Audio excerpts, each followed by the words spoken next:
Assalomu alaykum aziz do'stlar. Biz Toshkent viloyatidamiz, Qo'ychirchiq tumanida. Kichkina karmovoy bazamizga kelganmiz. Именно bu videoni boyagi fermerlarga va chorvasi ko'p insonlarga maslahat beraman, ko'rishdi va jo'natib qo'yishdi. Va oxirida like bosishni ham unutmanglar. Tak, birinchi o'zi nimani men aytmoqchiman? Bilasizlar, buzoqlar tug'ilganidan keyin to voyaga yetgunga qadar ratsionda muammo bo'ladi va biz fermerlar nima qilamiz? Birinchi o'chirda veterinarlar chaqiramiz davolashga. Lekin o'zi aslida yeyotgan ozuqasi o'ziga dori ekanligini ko'pincha unutib qo'yamiz. Nimaga? Ratsioniga ko'pincha befarq bo'lamiz. Ya'ni sut bilan oddiy suxoy payoq bilan biz odat bo'lib qolgan ko'p fermerlarda. Lekin buni zamonaviy yechimiga kelganmiz hozirgi kunda. Katta Nestle kompaniyasiga qarashli katta fermerlar именно mana shu ratsion bilan boqyapti. Operator, 1 minutga bu yoqqa qarab olasiz. Mana bu yangi tarkibda bu o'zimizdan chiqyapti. 25 kilolik qopda. Narxini ham aytaman. Tak, uni vidi bo'yicha, uni vidi qani edi? Bitta qopchamizda bordi. Bolalar qopchadagi. Tak. Mana ko'rsatyapman. Hidi vanilani hidiga keladi. Vanilani hidi. Tarkibini aytib o'taman. Orqaroq syomka qilaverasiz. Tarkibini aytib o'taman. Tarkib вообще uragan bomba. Tak. Telefonimga saqlanib qo'yganman, chunki u yerda juda ham ko'p narsalar bor. Esla qoladigan narsalarni aytib o'taman aziz do'stlar. Tak, tarkibini aytaman. Faqat tabiiy sifatli moddalar. U manaqa pimitskiy narsa yo'q. Tak. Jo'xori, soya va kungaboqar. Quruq svorodka, dekstroza deyiladi.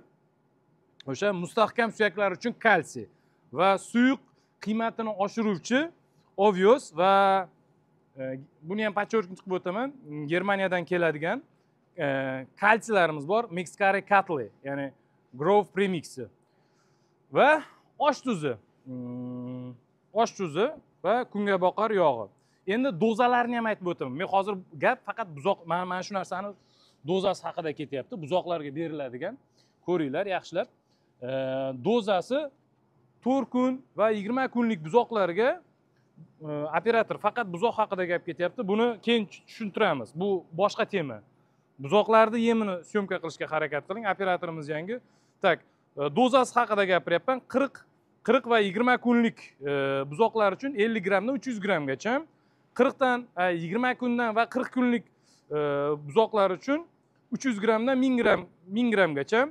40 dan 70, ya'ni men kunlikni aytyapman. 40-70 kunlik buzoqlar uchun 1 kilodan 1 kilo 700 gramgacha, 70 va 150 dan boshlangan 70 kunlik va 150 kunlikli buzoqlarimizga 1700 va 2,5 kilogacha.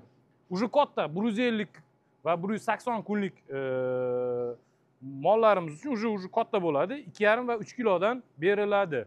Ana shunaqa aziz do'stlar, endi qaranglar, bu yerda faqat buzoqlar uchun narsa ishlab chiqarilmaydi. Endi o'sha buzoqni onasini mahsuldorligini oshirish uchun spets yem ishlab chiqarilyapti aziz do'stlar. Operator, bu yoqqa keling.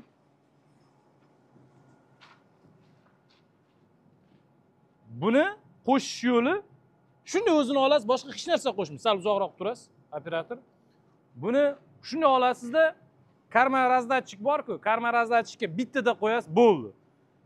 Dozasiga qarab beraverasiz. Endi bitta mol, sog'im mol bir kunda где-то 3 kilo, 4 kilo ozuqa yer ekan. Именно mana shundan.